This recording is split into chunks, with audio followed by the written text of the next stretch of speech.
Hello my dear friend, welcome to my channel quick pick Bansi में आप सभी का स्वागत है। और आज मैं आपके सामने प्रस्तुत करने वाला हूँ class 12 political science chapter number 2 द्विध्रुवता का अंत कैसे हुआ, उसका पार्ट नंबर 4। ठीक है, उसमें मैं आपको बताऊंगा कि जो सोवियत संघ जो टूटा था उसके बाद जो क्षेत्र जो देश अलग हुए थे उनमें क्या क्या संघर्ष चले, कितने कितने तनाव हुए, कहाँ कहाँ कितनी जगह गृह युद्ध रहे, कौन कौन से राज्य आपस में टूट के उनका अलग भाग बना, अलग देश बने, उन सभी के बारे में आपको चर्चा इसमें करूँगा। जैसा कि आपको पता है कि मैंने 3 वीडियो पहले ही अपलोड कर दिए हैं। फर्स्ट वीडियो के पार्ट में मैंने आपको बताया है कि द्विध्रुवता क्या है और सोवियत प्रणाली क्या है। फिर मैंने पार्ट 2 में बताया है कि सोवियत संघ का विघटन क्यों हुआ। ठीक है, फिर मैंने पार्ट 3 में बताया है कि सोवियत संघ के विघटन के क्या परिणाम हुए। फिर प्लस उसमें मैंने बताया है कि शॉक थेरेपी क्यों अपनाई गई थी, इसका क्या परिणाम आया, उसके बारे में मैंने आपको बताया है। इसलिए आपको अधिक जानकारी प्राप्त करने के लिए उन तीनों वीडियो को ज़रूर देख लें।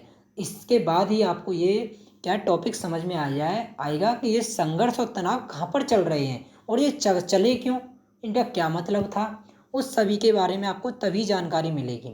अगर आपको वीडियो मेरी अच्छी लगे तो प्लीज़ अपने दोस्तों को शेयर करें, लाइक करें, कमेंट करें। और आपके लिए महत्वपूर्ण बात, आपको जो नोट्स हैं वो मैं आपको अपना व्हाट्सअप नंबर है, इस पर आप जुड़ जाएं और आपको क्या है नोट्स मिल जाएंगे 79067208 9।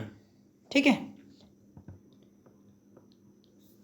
ठीक है, सॉरी यहाँ पर ये है। ठीक है, 7906720897 ये मेरा व्हाट्सअप नंबर है और आप इस पर मैसेज करें, आपको तुरंत क्या है नोट्स मिल जाएंगे। ठीक है, चलिए आगे बढ़ते हैं।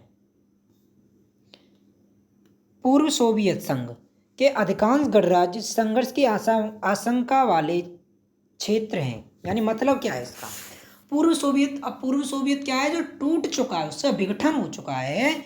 उसके अधिकांश जो देश हैं, उसके अधिकांश जो राज्य हैं वो क्या है संघर्ष की आशंका वाले क्षेत्र रहे हैं। जैसे हमारा क्या है मध्य एशिया जो है, ठीक है, ये हमारा जो मध्य एशिया है, जो दक्षिणी मध्य एशिया है, ये क्या है हर जगह यहाँ आशंका वाला क्षेत्र है। क्योंकि जो यहाँ पर हमारे जो पाकिस्तान है यहाँ पर हर जगह क्या है संघर्ष की आशंका होती है। ठीक है, ऐसा ही ये क्षेत्र है। ठीक है, अनेक गणराज्यों ने गृह युद्ध और बगावत को झेला है। अब आप इसमें एक नया शब्द आया है गृह युद्ध।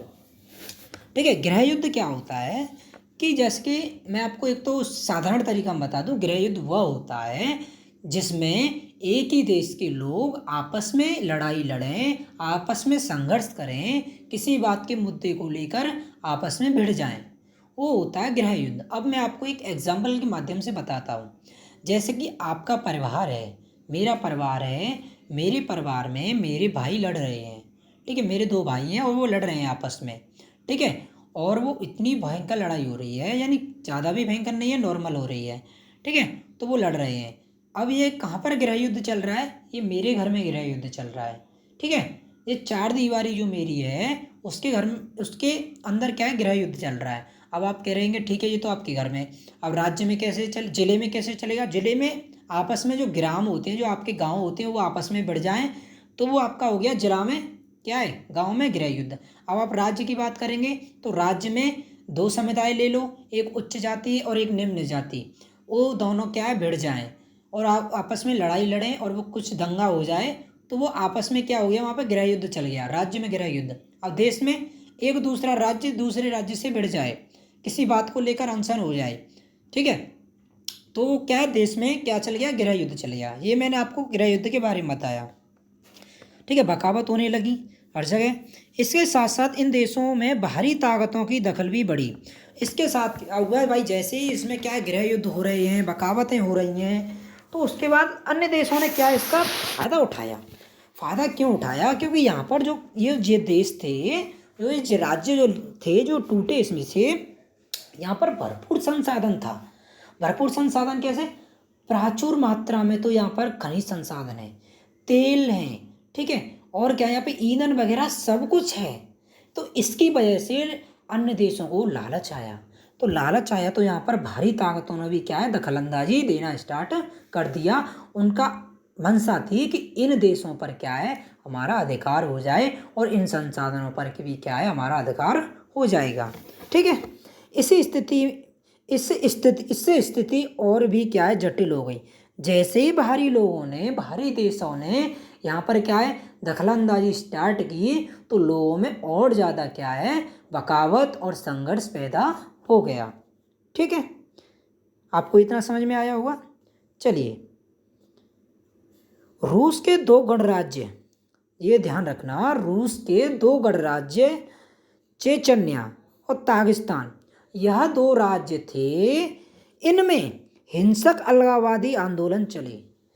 चेचन्या और तागिस्तान, यह दो राज्य जो थे जो रूस के जो थे, इनमें क्या है भयंकर अलगाववादी आंदोलन चला। अलगाववादी क्या होता है? अलगाववादी वह होता है कि एक यानी जिस क्षेत्र में वो रह रहे हैं, जिस राज्य में वो रह रहे हैं, और वहाँ उस राज्य से वो अपने लिए अलग देश अलग राज्य की बात करें।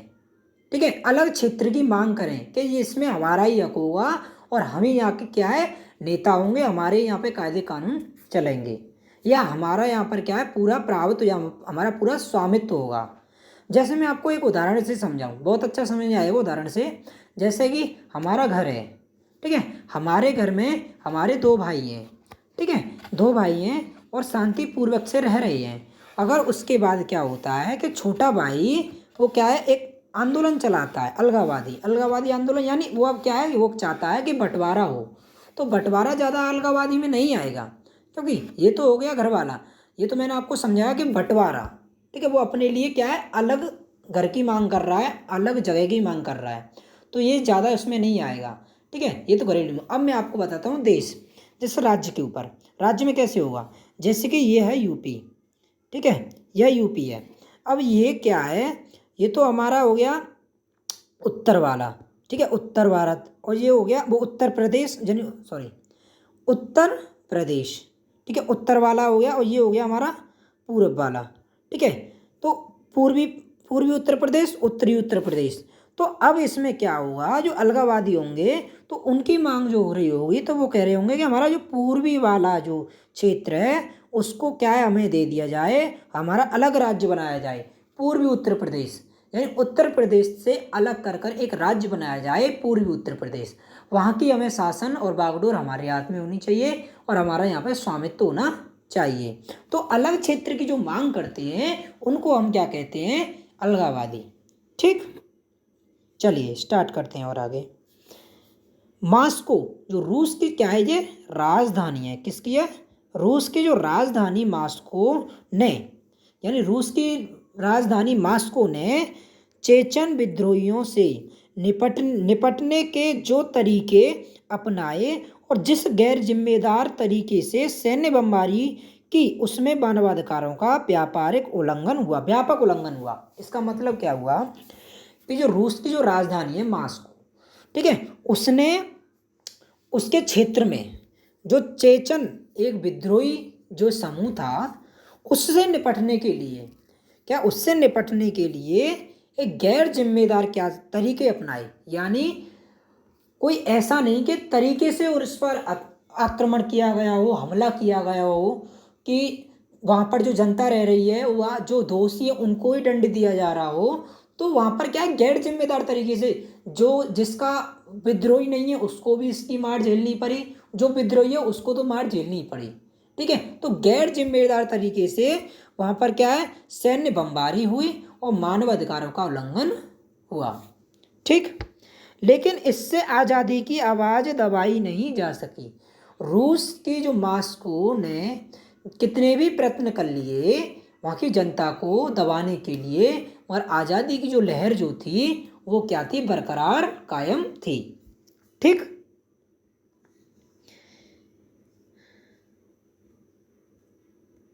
अब चलते हैं यहाँ पर मध्य एशिया।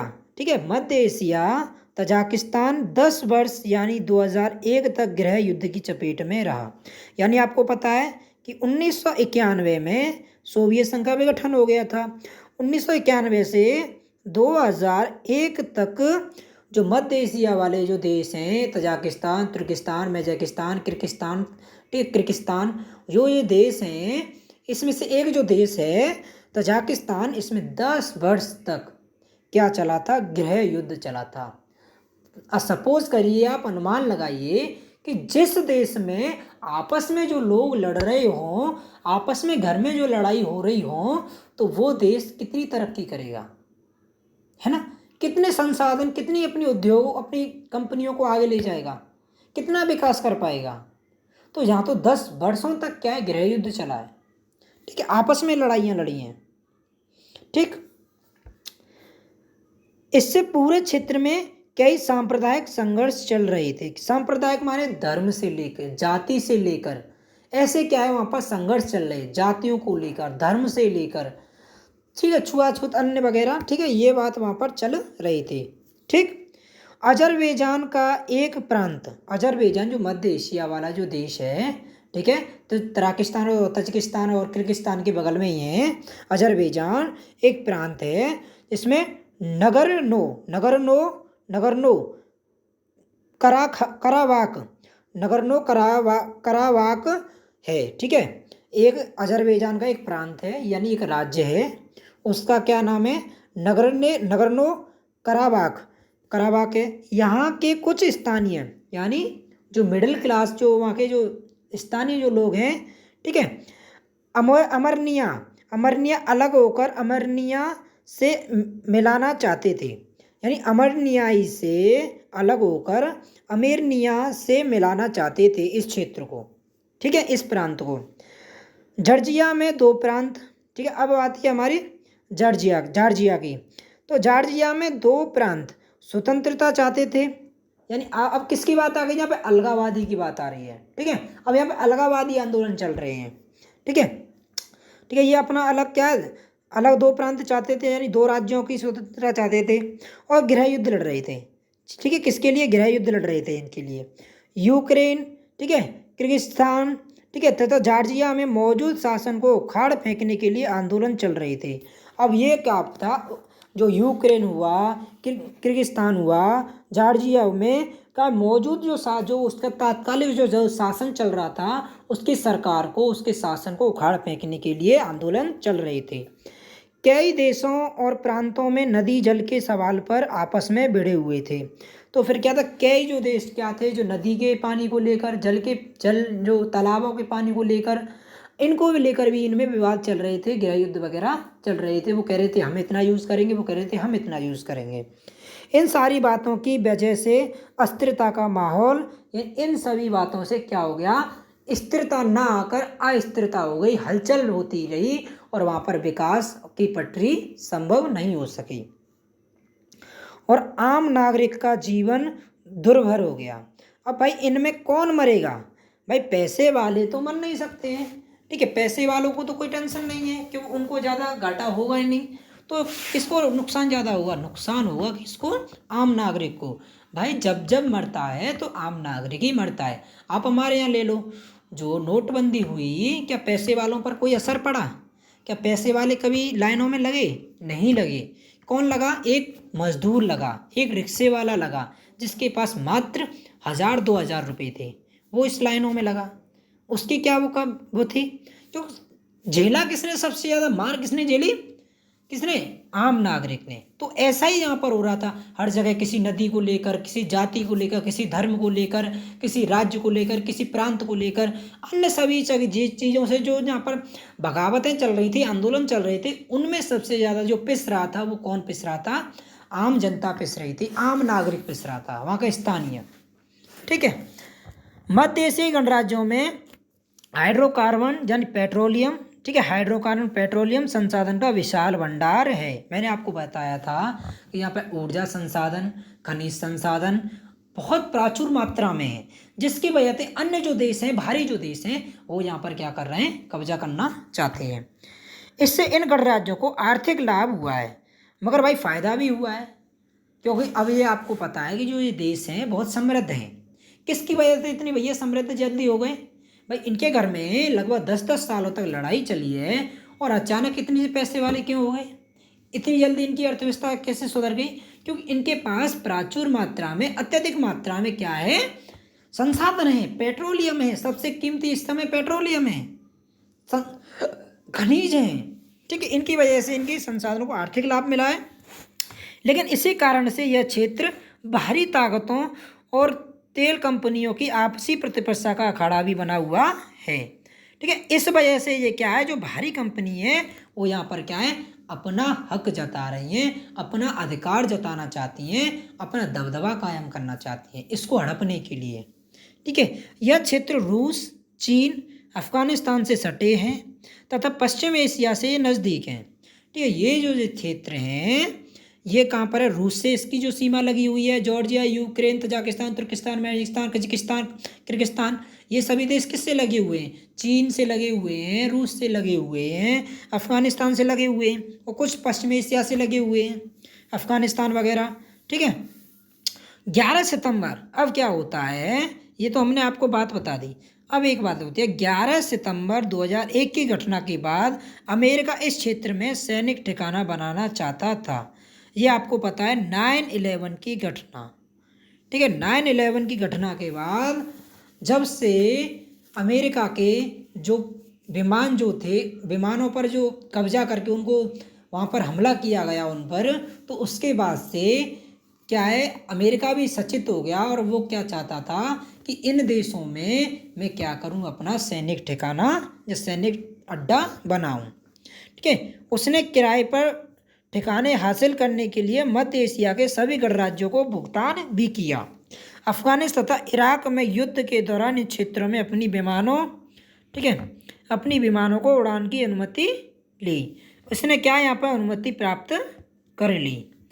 रूस इन राज्यों को अपना निकटवर्ती विदेशी मानता है।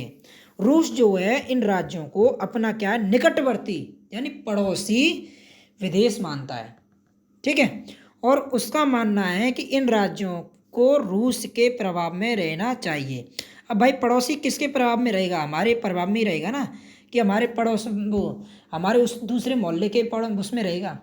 हमारा पड़ोसी जो रहेगा हमारे नज़दीक ज़्यादा रहेगा ना, हमसे उसको लगाव ज़्यादा होगा ना, ठीक है। हमारे उसके घर को हमारी पता होगी और हमें उसके घर की पता ज़्यादा होगी ना, या दूसरे वाले मोहल्ले को उसके घर की ज़्यादा पता होगी।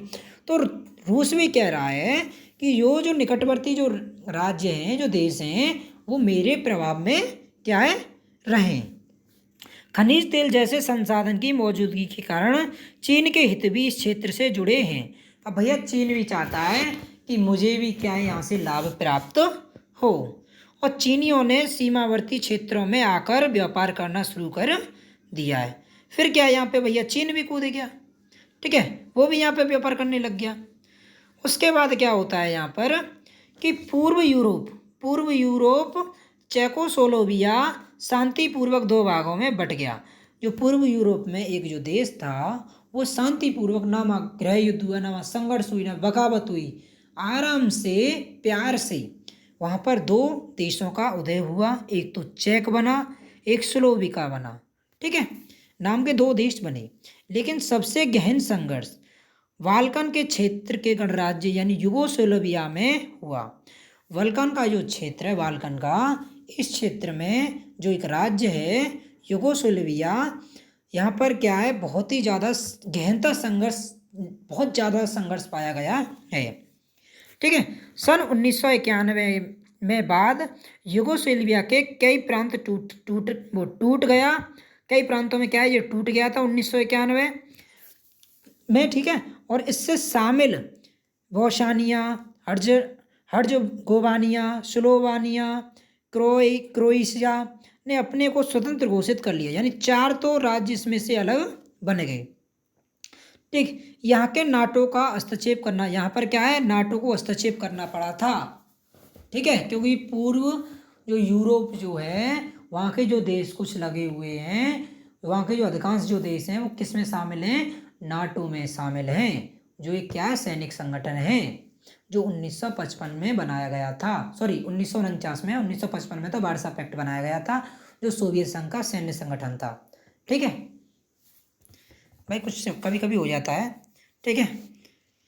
युगोस्लाविया में बमबारी हुई और जातीय संघर्ष ने गृह युद्ध का रूप ले लिया। जैसे यहाँ पर क्या हुआ, जैसे युगोस्लाविया में बमबारी हुई तो अब यहाँ पर एक और विकट रूप धारण कर लिया जातीय संघर्ष ने। ठीक, ये बात हमने क्या है, अब संघर्ष वगैरह हमने पढ़े, इतने बारे में पढ़े कि कितने कितने संघर्ष चले, किस किस में क्या हुआ। ठीक है, जो किस किस देश में कितने समय तक गृह युद्ध चला, उसके बारे में हमने इसमें चर्चा की। अब बात करते हैं हम जो पूर्व साम्यवादी यानी जो यूएसएसआर जो था और भारत, उसके संबंध कैसे थे। ठीक है, क्या अच्छे रहे, क्या बुरे रहे, क्या आज कैसे हैं। ठीक है, उस सभी के बारे में मैं इसमें चर्चा करूँगा। ठीक है, चलिए। भारत ने साम्यवादी रह चुके सभी देशों के साथ अच्छे संबंध कायम किए हैं।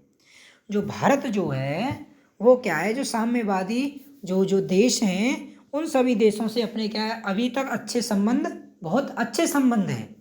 ठीक है, लेकिन भारत के संबंध रूस के साथ सबसे ज़्यादा गहरे हैं। सबसे ज़्यादा जो देश के साथ जो देश है, जो रूस है, जो साम्यवादियों में से सबसे ज़्यादा जो गहरे संबंध है, सबसे ज़्यादा जो मित्रता है वो हमारी किससे है, रूस से है। भारत की विदेश नीति एक महत्वपूर्ण पहलू भारत और रूस के संबंध का है। जो भारत की जो विदेश नीति है, जो इंटरनेशनल जो हमारे रिलेशन हैं, उनमें सबसे ज़्यादा जो पहलू हमारा जो बना हुआ है, जो हमारा सबसे अच्छा मेन जो अच्छा बेस्ट पॉइंट है, वो हमारा क्या है, रूस के संबंध। इससे हमें बहुत लाभ मिलता है, इसके बारे में मैं बात को बताऊंगा लाभ क्या मिलता है। भारत रूस का संबंधों का इतिहास आपसी विश्वासों और साझे हितों का इतिहास है। अब आपको मैं इसमें एक कहानी सुनाता हूँ और एक दास्तान अच्छी यानी पूरी सच्ची घटना के बारे में आपको मैं बताता हूँ। ये लाइन क्या कह रही है, लाइन छोटी सी है मगर इसका महत्व बहुत बड़ा है। यानी ये कह रही है भारत और रूस जो देश हैं, संबंधों का इतिहास आपसी विश्वास, यानी इनका आपसी विश्वास इतना विकट है और साझे हितों का इतिहास है। कैसे भाई, हम इस लाइन को कैसे सही मान लें, ऐसे सही मान लें कि बात करते हैं हम 1971 के युद्ध की। ठीक है, 1971 के युद्ध की हम बात करते हैं। कब की, 1971 का युद्ध। हमारी लड़ाई हुई थी किससे, पाकिस्तान और किससे हुई थी, यानी पाकिस्तान और भारत में इसकी लड़ाई हुई थी। ठीक, पाकिस्तान और भारत में 1971 की लड़ाई हुई, आपको पता है, आपने पढ़ा हुआ। ठीक है, अब इसमें जो क्या था, एक तरफ था पाकिस्तान और दूसरी तरफ था भारत। ठीक है, दूसरी तरफ था भारत। हुआ क्या कि पाकिस्तान की तरफ कौन कौन से थे, एक तो था अमेरिका, ठीक है, एक था ब्रिटेन, ठीक है, एक था चीन। ये किसकी तरफ थे, ठीक है, ये किसकी तरफ थे, पाकिस्तान की तरफ, क्योंकि पाकिस्तान शुरुआत से ही पूंजीवादी की ओर उसका झुकाव था। और भैया भारत किसी के साथ अच्छे संबंध नहीं थे, इसीलिए 1971 में के युद्ध से पहले कुछ समय पहले ही 20 वर्षीय समझौता भारत और रूस के बीच हुआ था। ये जो समझौता था भारत के इतिहास में बहुत ही महत्वपूर्ण था। क्यों महत्वपूर्ण था, क्योंकि 1971 के युद्ध में सबसे ज़्यादा इसकी हमें ज़रूरत पड़ी। कैसे, पाकिस्तान जो था उसको मदद दे रहा था अमेरिका। इसने क्या, जो सातवां बेड़ा भेजा और रूस ने हमारी मदद के लिए क्या 14वां बेड़ा भेजा, यानी ये इसका बाप भेजा।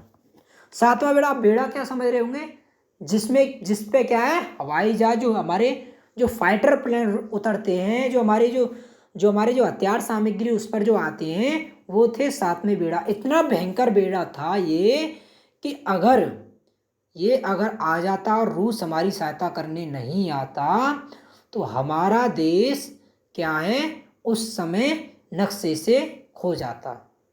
ये इतिहास गवाह है इसका। अगर रूस उस समय हमारी मदद नहीं करता तो क्या है कि हमारा इतिहास एक तरीक़ा से इतिहास ही रहता कि बस हम इतने इतिहास में पढ़ते कहीं कि भारत कहीं यहाँ पर था। अगर रूस हमारी मदद नहीं करता तो। रूस ने भी कह दिया था कि तुम आ जाओ, मैं भारत के साथ हूँ। तुम लाए हो 7, मैं लाया हूँ 14। ये कह रहे कि हम लाए क्या परमाणु बम, तो तुम कह रहे तुम तो गिन के लाए होंगे 10-50, हमने गिने भी नहीं है, हमारे अनगिनत हैं। तो अमेरिका की क्या है, ऐसी हम तैसी हवा टाइट हो गई। अब अमेरिका ब्रिटेन ने पोलैंड ने समझाया अमेरिका को, भैया आप मत जाओ उस तरफ, अब बहुत ही वहाँ पर खतरनाक तूफान आ चुका है, अगर आप गए तो तूफान में उड़ जाओगे। तो पोलैंड और हंगरी और जो ब्रिटेन के कहने पर क्या है, भैया अमेरिका लौट आया और पाकिस्तान की हवा टाइट।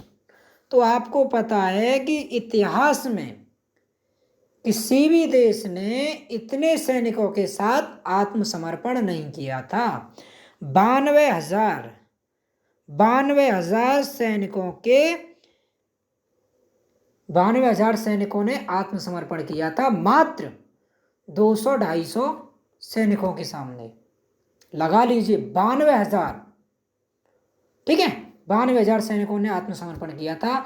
अगर हमारा रूस उस समय साथ नहीं देता, अगर अपने हितों के लाभ के लिए अगर वो लड़ता तो हमारी सहायता नहीं करता। मगर हमारे क्या है, जो संबंध हैं, आपसी विश्वासों और साझे हितों का क्या है, इतिहास रहा है, जो मैंने आपको उदाहरण दे दिया।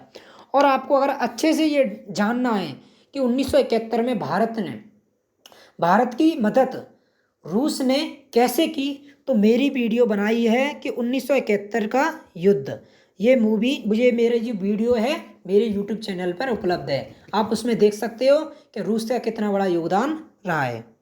ठीक, चलिए ये बात हमने पढ़ ली, ठीक है। भारत रूस के आपसी संबंध इन देशों की जनता अपेक्षा में मेल खाते हैं। जो भारत और रूस के जो आपसी संबंध हैं, इन देशों की जनता और अपेक्षाओं में मेल खाते हैं, क्योंकि यहाँ की जो बॉलीवुड जो फिल्म है वो वहाँ पर भी देखी जाती है, यहाँ के नेता वहाँ पर भी पसंद करे जाते हैं, वहाँ के लोग यहाँ पर पसंद करे जाते हैं, यहाँ की संस्कृति वहाँ की संस्कृति को भी अपनाती है कुछ बहुत। तो ये वहाँ के लोग क्या है, आपस में यहाँ के लोग वहाँ के कनेक्ट हैं, ठीक है। भारतीय हिंदी फिल्मों के नायक राज कपूर से लेकर अमिताभ बच्चन तक रूस के पूर्व सोवियत संघ के बाकी गणराज्यों ने घर घर जाने जाते हैं। यहाँ की हिंदी फिल्में बहुत देखी जाती हैं रूस में, ठीक है। आप इस क्षेत्र में हिंदी फिल्म का गीत बजाते सुन सकते हैं और यहाँ के जनमानस का एक अंग है ये, ठीक है। लोगों का ये क्या है, आपसी क्या है, रूटीन है। अब आपके बारे में आपकी ये राय आ रही होगी, हमने इतने बारे में पढ़ा कि सोवियत संघ का विघटन हो गया, द्वितीय विश्व का अंत हो गया, सोवियत प्रणाली खत्म हो गई, और जो शॉक थेरेपी अपनाई थी सुधारने के लिए उसमें भी उसका भी क्या चौपट हो गया उसकी वजह से, और जो क्या हुआ उसके बाद जो तनाव और संघर्ष वो भी हमने पढ़े, और इसके बारे में ये सब हमने पढ़ा। ये हमने पढ़ा द्वितीय ध्रुवता के बारे में कि द्वितीय ध्रुवता का अंत कैसे हुआ और कितने कितने देश बने, क्या क्या हुआ। अगर आपको इसके नोट्स चाहिए तो आप मेरे इस नंबर पर क्या है कॉल कर सकते हैं, यानी 79067208 ये 0 है। आप इस पर मैसेज कर सकते हैं और आप अपने प्यारे से नोट्स ले सकते हैं। ये मैंने आपको नोट्स में क्यों नहीं पढ़ाया, क्योंकि हमें शब्दों की पहचान होनी चाहिए, शब्दों को, ये हमारा जो चैप्टर कह रहा है क्या कह रहा है उसके बारे में हमें जानकारी लेनी चाहिए। अब भाई यहाँ पर लिख कुछ रहा है, मैं आपको नोट्सों में दे दूँ थोड़ा बहुत, उससे तो आप पास होंगे। अगर आपको अच्छे नंबर लाने हैं तो ज़्यादा से ज़्यादा बेस्ट से बेस्ट अपनी NCERT को पढ़ो। मैं आपको विश्वास दिला सकता हूँ कि अगर आपने NCERT पढ़ी तो आपके 95+ हैं और मेरा रिज़ल्ट आने वाला है। अगर आपको विश्वास नहीं है तो मैं अपना रिज़ल्ट आपके अपने YouTube चैनल पर शेयर करूँगा कि मेरे पॉलिटिकल साइंस में और हिस्ट्री में कितने नंबर आए और मेरी 12th में कितनी परसेंटेज बनी, ठीक है। चलिए, अगर आपको वीडियो अच्छी लगे हो तो कमेंट करें, लाइक करें, शेयर करें। आपका बहुत बहुत मुझ पर आभार रहेगा, क्योंकि मैं बहुत आपके लिए मेहनत कर रहा हूँ भाई, अपनी तैयारी भी कर रहा हूँ और आपके लिए समय भी निकाल रहा हूँ। प्लीज़ मेरी मेहनत को ज़रा देखें। मिलते हैं अगली वीडियो में। जय हिंद, जय भारत।